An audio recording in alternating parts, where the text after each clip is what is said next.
husband had divorce papers ready before I told him about my infertility, then got my sister pregnant 2 months later.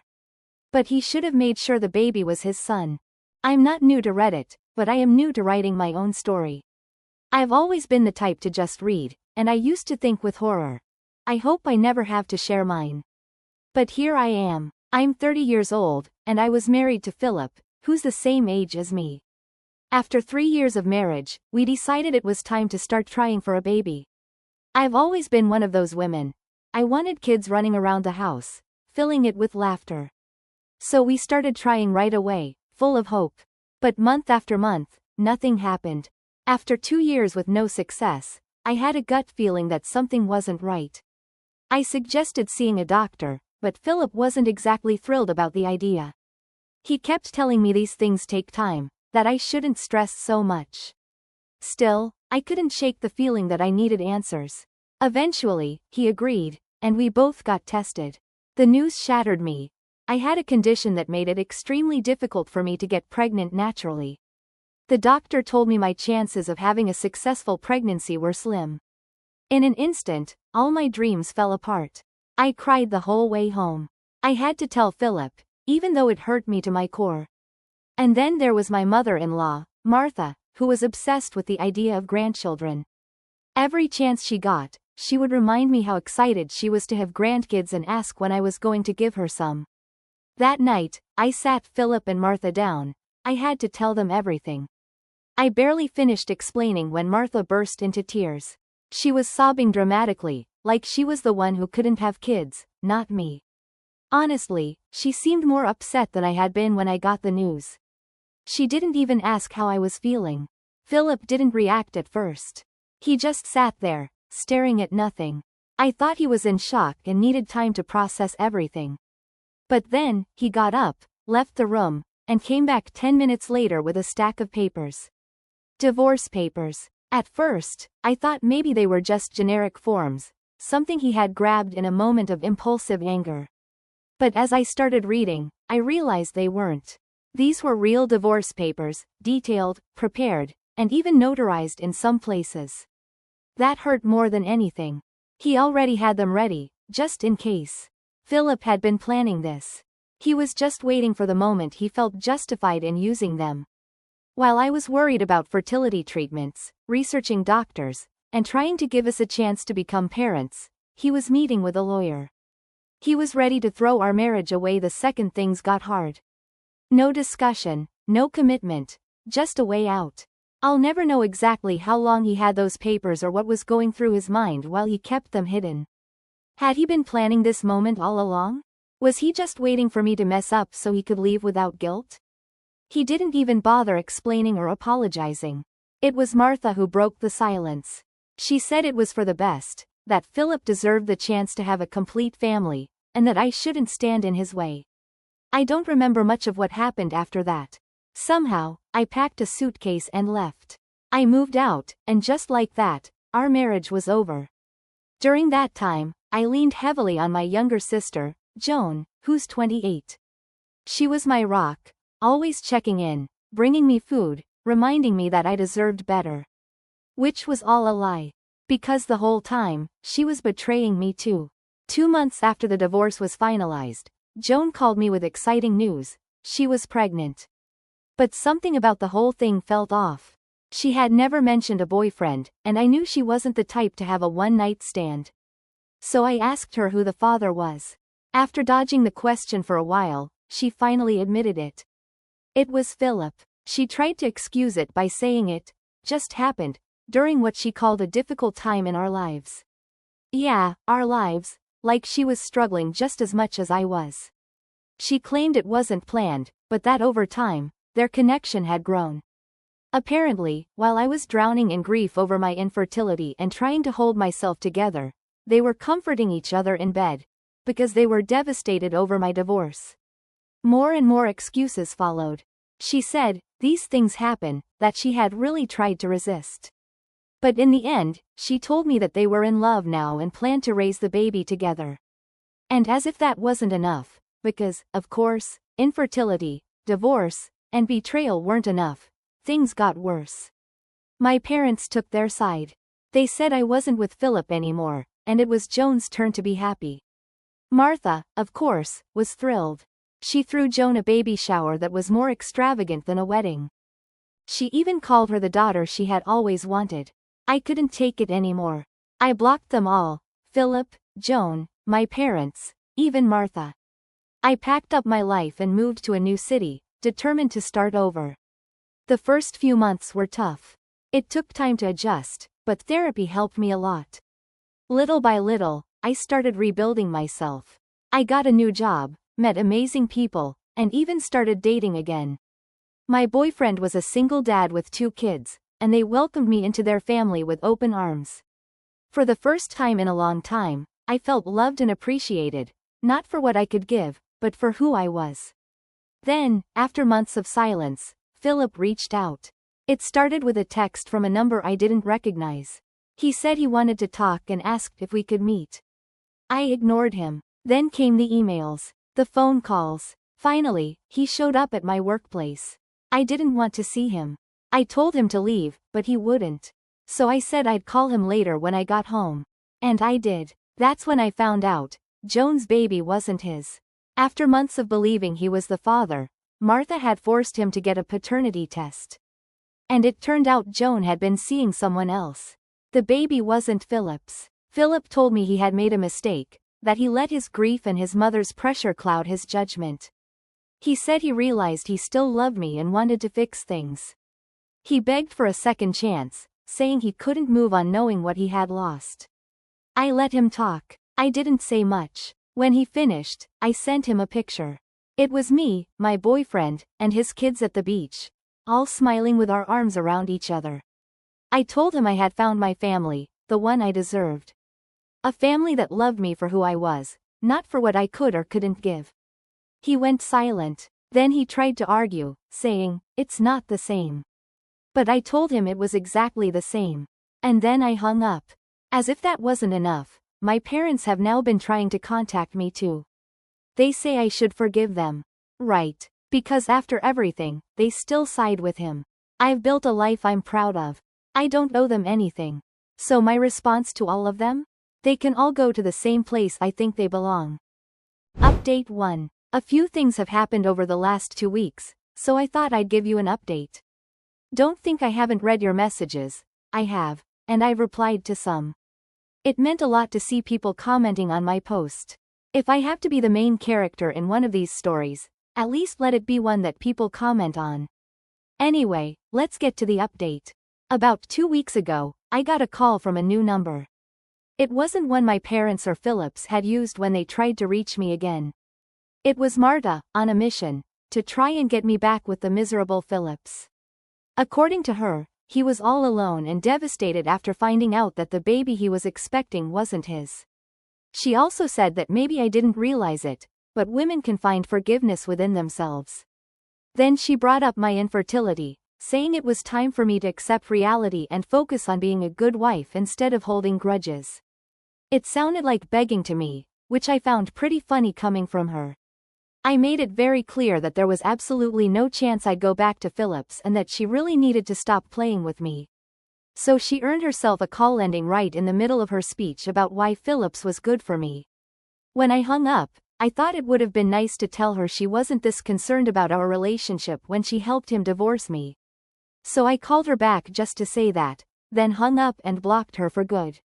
I wouldn't have been able to live with myself if I hadn't. I wish I could say that was the end of it, but it wasn't. My parents were also on a forgiveness campaign, for themselves and for Joan.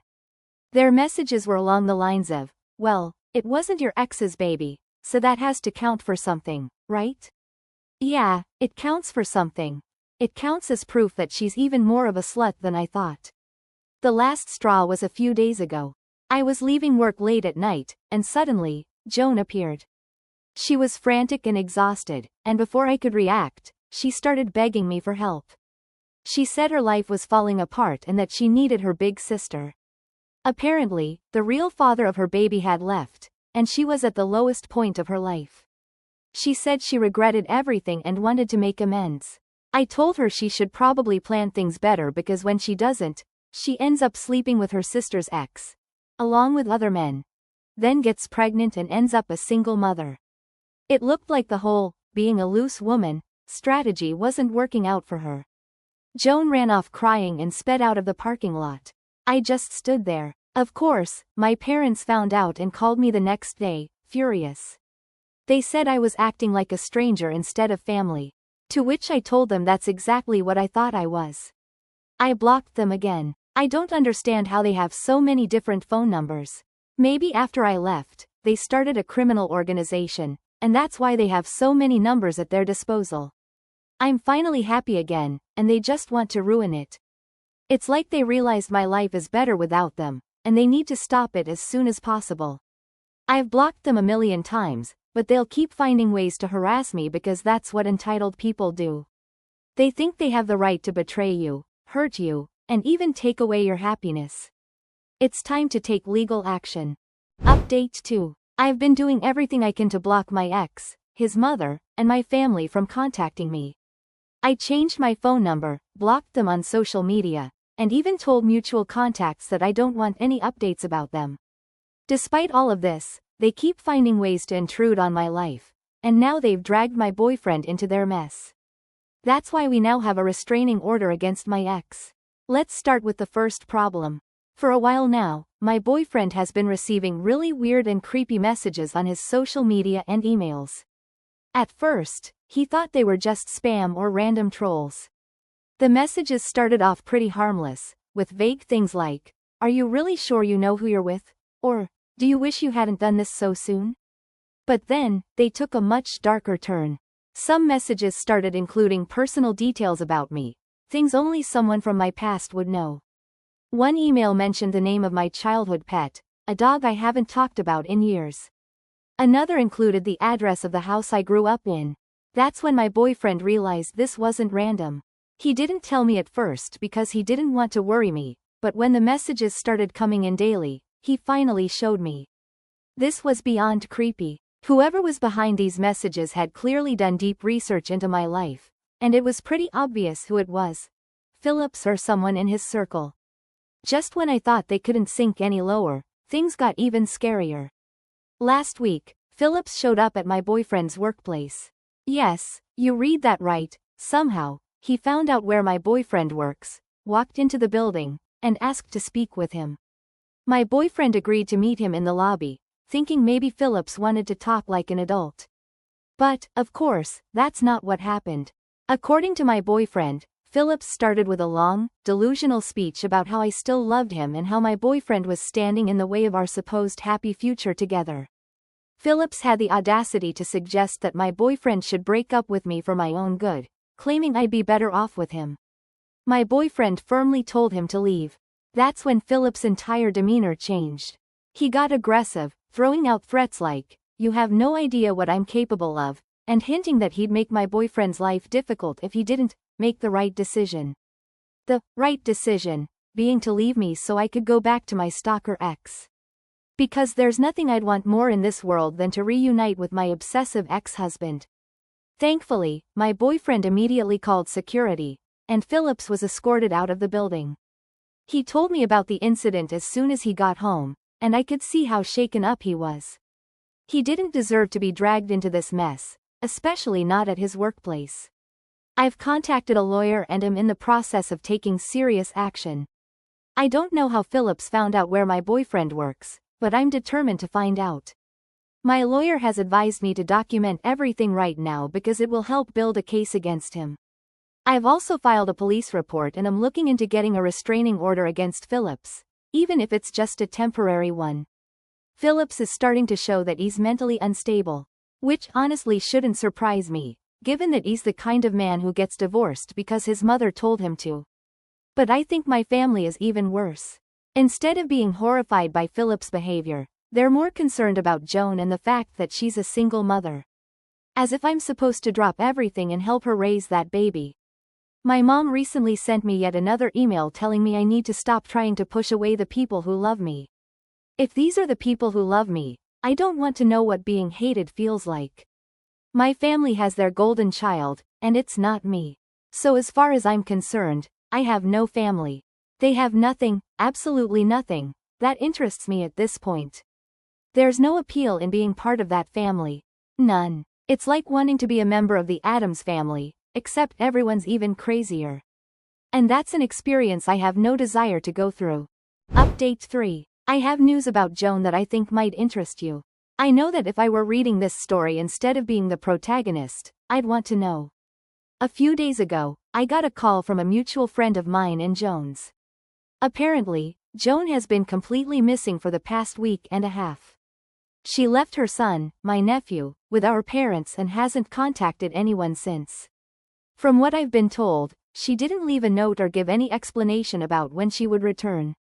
My parents are now taking care of the baby, and they're not exactly happy about it because at their age, they didn't expect to be looking after a newborn and changing diapers. What they probably expected was that I do it instead. The baby isn't mine. They all made sure to remind me that during my divorce, so it's not my responsibility. I'd say it's my parents' responsibility since they've enabled this behavior from Joan. I don't know, maybe telling my sister that sleeping with your sister's husband is wrong could have been a start. Maybe giving her a smack on the nose with a newspaper would have been a good idea. These are just ideas I'm coming up with at the moment. But I'm sure anything could have changed the outcome. I'm ready to receive the comments that say I should take care of my sister's baby because, since I can't have my own, I shouldn't be such a bitter person. That all this is just revenge. But if I had wanted to get revenge on them, I would have been much harsher. I'm just choosing to ignore them and let them deal with their own problems. Maybe I could use the newspaper on the nose technique with my parents, but to two old narcissistic dogs like them, there aren't many tricks I can teach them now. It's not even worth the newspaper. Besides, who buys it nowadays? Should I buy the digital version and use my tablet? Though, now that I think about it, that could hurt a little. I wouldn't even do that to a dog, the whole newspaper thing, but my parents test me all the time. Update 4. Here's another quick update. It's been 2 weeks since my last post, and Joan still hasn't shown up. Is it time to call the kennel? As I mentioned in my last update, my parents have been trying to contact me nonstop since Joan disappeared. I finally called them. I wanted to set boundaries, and I was determined to stick to them no matter what. During the call, I made it clear that I won't help them financially, emotionally, or train my sister, who's acting like an unspayed street dog. And I've made it clear that they need to stop bothering me and my boyfriend. No calls, no emails, and no involving mutual friends in the mess. If they break this condition even once, we're going to have a serious problem. And I hope they understand because I definitely use some words I'm afraid to use here, seeing as many posts have been moderated over the years. To my surprise, they said they would stop bothering me. It'll be interesting to see how long they stick to this, but it's never too late to ruin their lives if they keep bothering me. I don't know what I can do against them because it's not like a restraining order would affect them. I'm open to ideas at this point. Update 5. I don't have an update on my parents, but I do have one about Phillips. He likes to surprise me, but never in a good way. Last week, Philip showed up at my house. It wasn't during the day, for a reasonable discussion, but very late at night, well after 11 p.m. We weren't expecting anyone, at least not at that hour, so we were a little confused. My boyfriend checked the doorbell camera, and there was Philip, sitting on the porch. He looked disoriented and exhausted, as if he had been walking aimlessly before deciding to show up. Maybe drunk too. We don't know how he figured out where we live, but if he could find my boyfriend's workplace, then I don't think it was that hard. We didn't answer the door. I was angry and scared at the same time. My boyfriend suggested waiting to see if he'd leave on his own. But he didn't. Instead, Philip stayed there. He didn't knock on the door again, didn't yell, or try to force his way in. He just sat on the porch like he belonged there, staring at the street. It was disturbing. Fortunately, the kids were at my boyfriend's parents' house that day, so they were completely out of danger. The whole situation felt like something out of a horror movie. Our neighbors started to notice too. Some reached out by text, asking if we were okay or needed help. Some even commented on how unsettling it was to see a guy just sitting on our porch at such a late hour. A neighbor with kids mentioned they were particularly anxious about how strange everything seemed. It didn't seem like Philip had any intention of leaving soon. It wasn't safe for us, and it wasn't fair to the neighbors who were also getting nervous. We decided to call the police. They took a while, but they arrived around midnight. When they did, they approached Philip and asked him to leave. He refused. He told them he just wanted to talk to me and wouldn't leave until he had the chance. That's when I mentioned the restraining order. The officers checked it on the spot, and their tone immediately changed. They didn't waste any time after that. They made it clear that he had violated the order and that he had to leave the property immediately. When he still resisted, they removed him from the porch and told him that any further violations could result in more serious consequences. Since the incident, my boyfriend and I have taken extra steps to increase security around the house. We're installing motion sensor lights, improving the locks, and looking into a more advanced security system. Sure, it's more expensive, but with the kids here, it's important. I don't want to live in fear, but I also don't want to underestimate what Phillips could do next. He knew all about the restraining order we filed some time ago and knew the consequences of showing up at my house. Still, he did it. I feel like he's trying to prove that he can do whatever he wants, and that really scares me. On top of that, I can't stop thinking about how this is affecting the neighbors. Phillips isn't just affecting us anymore, he's affecting other people too. A neighbor mentioned that they kept their kids inside the next day because they feared he might come back. I don't think he could harm other people's kids, but I'm not sure I can say the same about my boyfriend's kids. I'm thankful the restraining order was in effect, but I'm also realizing that it's not a magic solution.